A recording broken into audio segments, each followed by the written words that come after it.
وَاسْتَقْبِلُوا أَمْوَاجَ الْبَلَاءِ بِالدُّعَاءِ وَالتَّضَرُّعِ، جب مصیبتوں اور اذیتوں کے طوفان تمہاری طرف منہ کھولے ہوئے آئیں تو اس وقت اللہ سے آہوزاری کرو، اللہ کی حضور دعا کرو، التجا کرو اور اللہ سے مدد مانگو۔ وہ بلاؤں کے رخ کو موڑ دے گا، وہ مصیبتوں کے رخ کو پلٹ دے گا تمہاری جانب۔ لیکن جب تم یہ مزاج نہیں رکھو گے تو مصیبتوں پر مصیبتیں آتی رہیں گی۔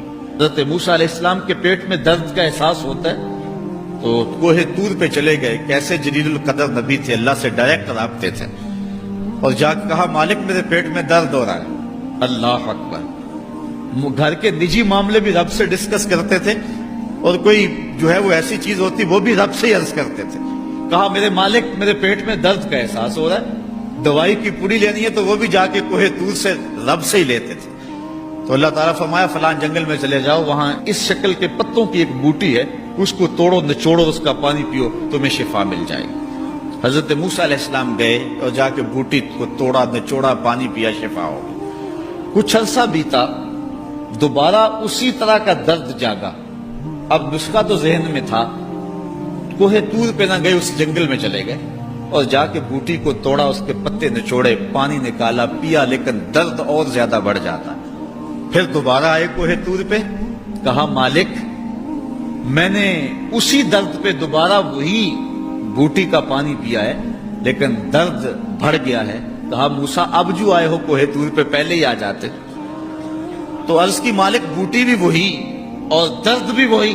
فرمایا سب کچھ وہی ہے لیکن پہلے میرا حکم تھا، اب میرا حکم ساتھ شامل نہیں تھا۔ شفا بوٹے میں نہیں رکھی، شفا تو میرے حکم میں رکھی ہوئی ہے۔ اس لیے ڈاکٹر کے پاس جاؤ، حکیم کے پاس جاؤ، لیکن شفا اللہ سے مانگو کہ شفا ہمیں دینے والا وہ ہے۔ وہ ایک وسیلہ ہے، ایک ظاہری طریقہ ہے۔ حضور علیہ الصلوۃ والسلام اللہ اکبر کیا خوبصورت ارشاد فرما رہے، حسنوا اموالکم بالزکات، اپنے اموال کو زکات سے پاک کرو، وداووا مرضاکم بالصدقہ، اور اپنے مریضوں کا علاج صدقے سے کرو۔ حضور علیہ السلام نے ارشاد فرمایا کہ بندہ کہتا ہے میرا مال، اس کے مال تین ہیں۔